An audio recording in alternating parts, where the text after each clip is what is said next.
Sim. Entendeu? Às vezes eu compro um celular que é caro. Uma vez eu comprei um celular bem caro. Meu pai falou assim, pra que um celular desse jeito? Eu falei, pô, você compra uma colher de pedreiro, você é pedreiro, você compra uma colher de pedreiro é porque é seu trabalho. Da mesma forma é eu. Entendeu? Então, eu compro o celular de atualidade porque eu quero melhorar ainda mais, pro pessoal ver a qualidade ali das abelhas, tudo, entendeu? Então, foi assim que eu fui fazendo e monetizando com as abelhas sem ferrão. Top. E o que dá mais dinheiro, por exemplo? Você ensinando a galera a entrar nesse ramo e tal. Ou você, por exemplo, produzindo mel, vendendo, enfim. O que vai dar mais dinheiro? Então, como eu tenho uma audiência muito grande, para mim vender para as pessoas mais informações, para mim vai dar muito mais lucro. Agora, se é uma pessoa iniciante, ela não tem uma audiência e tudo, para ela é filé nem vender o mel, e sim fabricar enxames. Porque se você compra uma caixa, hoje em dia, você compra uma caixa de abelha, se você for multiplicando ela, daqui a pouco você tem 10, 20. O enxames é a quantidade de abelha que tá dentro da caixa. É isso aí, é uma caixa, assim, quando ela enche toda, ela vai soltar enxame para a natureza, que esse é o papel das abelhas. Elas enchem, soltam enxame, e assim vai proliferando. E quando elas estão em caixa, é mais fácil você lidar. Porque você sabe quando o enxame está no ponto de divisão, você divide ela, você já formou duas. Aí depois você tem 4, depois você tem 8, e aí vai. Entendeu? Aí pra pessoa vender enxame, é muito melhor. Uma caixa dessa hoje aqui, mais ou menos, custa em média aí 390. Uma caixa. Uma caixa. Essa daqui. Ela teria que ter aí ela teria que esperar aí quanto tempo pra ter uma quantidade legal, uma quantidade ideal? Então, isso daí varia muito. Porque dependendo do clima, da chuva, da caixa, do manejo. Então, tipo assim, não tem como determinar um tempo. A pessoa que tá criando ali, ela tem que sempre estar observando. Se a caixa tá super lotada, não cabe mais nada, aí já tá no ponto de divisão, entendeu? Agora não, a caixa tá mais ou menos, tem pouca abelha, aí já não pode dividir, entendeu? Então tudo é uma análise feita em cada enxame, entendeu? Por causa disso que eu sempre ensino lá. Top, perfeito. Então, esse aí seria o cenário ideal para a pessoa entrar no ramo de meliponicultura ou não? Você acha que tem outros melhores? Então, hoje em dia... Além do enxame. Ó, tem vender atrativo igual eu falei, né? O própolis misturado no álcool, que é o cheiro que pega as abelhas. Então, tipo assim, uma caixa dessa, ela produz aí, ó, 1 litro de atrativo. Que dá para vender bastante. Dá pra vender bastante. Eu vendo fracionado. Eu sempre vendo atrativo em vidrinha ali de 230 ml. Mais ou menos ali eu ganho uns 500, 600 reais por caixa. Só? Só com atrativo. E você fala lucro líquido? Lucro líquido. Isso aí. Rapaz. Dá bastante lucro. O mel, então, nem se fala, dá muito lucro. Mas o mel, ele tem um processo nele, porque o mel das abelhas sem ferrão, ele é muito diferente das abelhas com ferrão. Porque o mel das abelhas sem ferrão, ele fermenta e ele acaba, se você colocar numa garrafa de vidro, ele explode a garrafa de vidro. Porque ele fermenta demais. Já o mel das abelhas com ferrão, ele não fermenta. Então, hoje em dia, existe um processo chamado processo da maturação. A gente matura o mel por 6 meses para depois você vender. Aí você pode vender ele sem precisar de refrigeração. Porque hoje em dia, se você começar a ter uma casinha ali no seu quintal, se ela produzir mel, você tirar o mel, você tem que colocar ele dentro de uma garrafa e colocar na geladeira. Porque o processo da refrigeração vai manter ele ali no estado bom. Agora, se você tirou, vai fermentar e acabar estourando o vidro. É. Então tem que ter sempre umas manhas aí. Sempre não tem. pode entrar de qualquer jeito. Não. Inclusive, você contou sua experiência, né? Foi entrar de qualquer jeito. Aí acaba perdendo tudo. Pô, top. E teve algum momento marcante nesse ramo? Você trabalhando com abelha, um momento marcante aí? Cara, teve vários, tá? Conta pra nós. O mais... Tem uma história, velho, que tipo assim, a primeira vez que eu fui dar uma palestra, eu fui convidado para dar uma palestra, inclusive lá no CIA da Abelha. É um maior aí de apicultura, lança curso e tal. Aí o que aconteceu? Os caras me convidaram pra ir. Só que eu nunca tinha andado de avião, velho. Aí, nossa, eu falei, pô, velho, como é que eu vou fazer? Será que eu vou? Será que eu não vou? Será que eu vou? Aí eu fiquei naquilo, né? Eu falei, vou, não vou. Aí meu vizinho, sempre é ele que me encoraja. Inclusive, mandar um abraço aí pro Edson. Aí ele falou, não, velho, você tem que ir, velho, porque quem não inclui se exclui. E é verdade. Pô. Aí eu falei, pô, é verdade, né? Quem não inclui se exclui, verdade. Eu falei, eu vou. Mas com medo da Natal. Fui. Aí na hora que chegar lá no voo, né? Todo mundo coloca na cabeça da gente, tipo, você nunca comer nada no aeroporto, que Sim. tudo é caro, que não sei o quê. E eu falei, já tava com frio na barriga. Falei, eu vou voar, velho. Eu vou voar, velho. Que isso, véio? Agora eu vou igual umas abelhas, eu vou voar. Aí, pô, eu entrei no avião. Aí na hora que eu entrei no avião, velho, eu sentei assim, né? Aí eu fiquei do lado de um cara, meu, o cara tava orando demais. Eu falei, que merda, nós vamos cair desse. Eu trei errado. Aí, ó, velho, o problema é que quando chega aquelas comissionárias lá, em caso de emergência, ela alombrou. Em caso de emergência, eu falei, caralho, em caso de emergência, se cair no lago lá, você vai arrancar a poltrona, que não sei o quê. Eu falei, puta. Aí, né? Aí foi falando um monte de coisa, trem de oxigênio, e eu com o panfleto tava desse jeito assim, na minha mão. Eu falei, caraca. Aí eu falei, nossa, Senhor, me abençoa, por favor, vou voar, primeira vez, me abençoa. Aí começou, velho, começou a andar, subiu, velho. Ah, o coração foi lá na boca, aí depois estabiliza. Aí fiquei quietinho, fui. Aí veio aquele pessoal servindo, né, que no avião serve, né? Sim. Eu falei, quê? Eu não vou comer nada, porque tudo nesse trem é caro. Se eu comer, vai dar ruim, como é que eu vou pagar? Pô, velho, eu tava numa fome, velho. Aí a mulher passou, você quer não? Quero não, moço. Obrigado, eu tô cheio de mal. Não, tô até passando mal. E era de graça. Era de graça, eu não sabia, velho.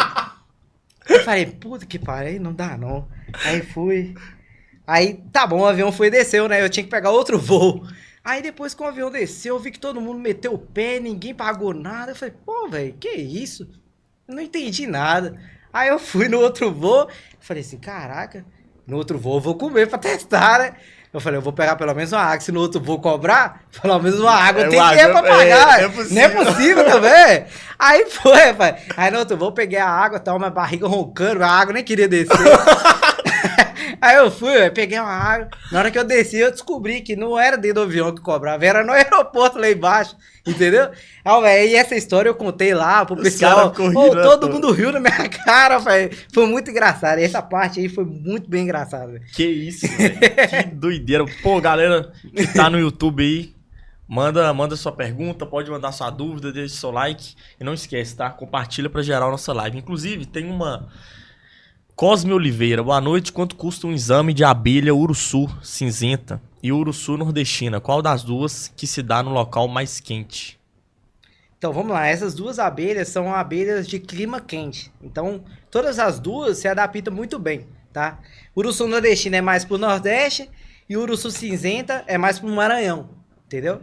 E hoje em dia um enxame bom, no ponto de divisão, é entre 650 e 700 reais uma colmeia. Entendeu? Então é esse valor mais ou menos. Top. Excelente. E qual que é a abelha mais cara, cara? Você fala assim, essa aí...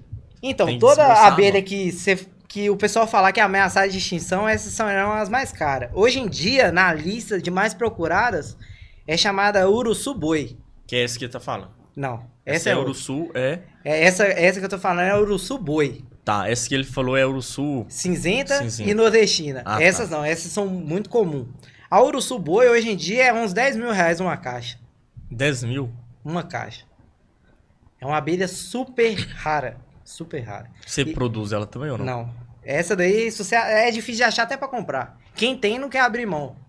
Entendeu? Ela é uma abelha muito grande. Você já viu aquelas abelhas que fazem zoom? Sim. Então, ela é do tamanho daquela abelha ali, mais ou menos. E ela produz muito mel. Divide muito fácil. Então, por causa disso que ela é uma abelha muito cara. Que isso, velho. É uruçu-boi. Uruçu-boi. E depois dela, abaixando no ranking. Depois dela, a segunda. Então, aí vem, ó, lambiolhos. É uma abelha também, é a menor abelha do Brasil. A menor. É. Uma caixa hoje em dia aí é uns 900 reais, dependendo do lugar. Porque todo preço varia, sabe? Sim. Porque todo estado tem uma abelha diferente. Então você vai em São Paulo é uma, você vai no Rio de Janeiro é outra. Vamos supor, claro que tem abelha que se adapta em Minas, Rio de Janeiro e São Paulo. Mas nunca vai ter uma abelha que adapta em todos os lugares. É, só tem uma, na verdade, né?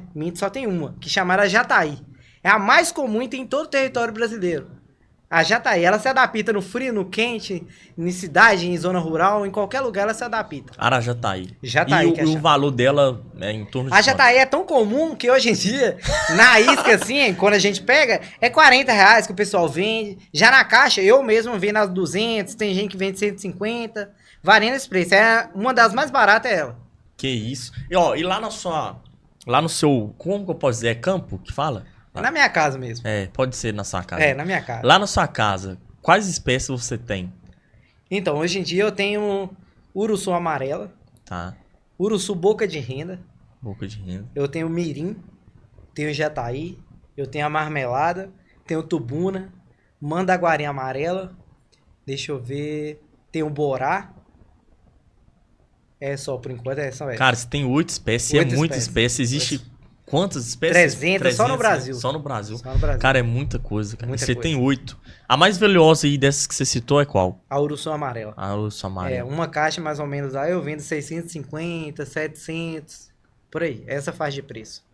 Que isso. E tem muito comprador? Tem. Geralmente é o quê? É os caras da roça mesmo, a empresa que compra de você? Como que é? Então, a maioria é das pessoas que... Igual, tem pessoa que tá assistindo aqui agora e tá com vontade de comprar. É? São essas pessoas. Tipo assim, o cara aleatório do nada. É igual quando eu posto muito Reels, Sim. eu posto quase todo dia Reels.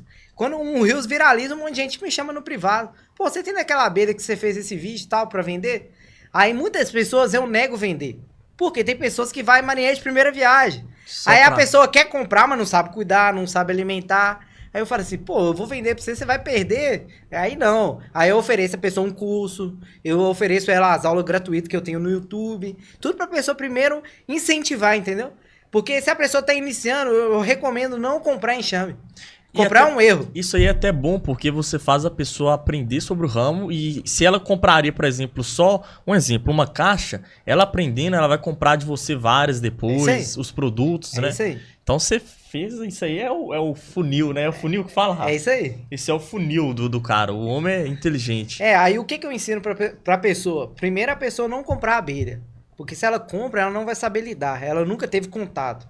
Então, o primeiro contato que eu falo pra pessoa ter, é ela armar a isca e tentar pegar. Porque se ela tentar pegar, ela já vai aprender muita coisa. Porque ela vai ter que fazer a isca, ela vai ter que fazer o atrativo, ela vai ter que saber os lugares que as abelhas gostam. Porque, tipo assim, o que você pega na natureza é o que reflete em você, criador. Porque se você pega uma abelha na sombra, aí na hora que você estiver na casa, você vai colocar no sol. Se você pegou na sombra, entendeu? Eu sempre falo com as pessoas que a gente aprende com as abelhas. Porque as abelhas, há 3.000 anos atrás, foi encontrado mel comestível. Entendeu? Então, tipo assim, as abelhas têm que ensinar a gente. Não é a gente ensinar as abelhas. Entendeu? Então, é sempre isso que eu falo pras pessoas. Cara, e a galera que chega lá no Instagram, quando eles pedem, geralmente é de fora também, né? E Muito. como que faz a questão da entrega? Então, hoje em dia, o que eu faço? Eu tenho primos que são caminhoneiros, essas coisas. Então, hoje em dia, a gente consegue emitir uma guia que chama GTA. Você cadastra o seu meliponário, né? Faz o regulamento dele e você consegue imprimir a guia. E imprimindo a guia, aí você pode colocar uma pessoa, um carro, um caminhão, você entrega a guia com tudo certinho, fechadinha, e aí a pessoa leva. Se a polícia parar, florestal, essas coisas, você entrega a guia, eles só dão uma avaliada se é a mesma abelha e tal, e aí você passa e entrega o comprador.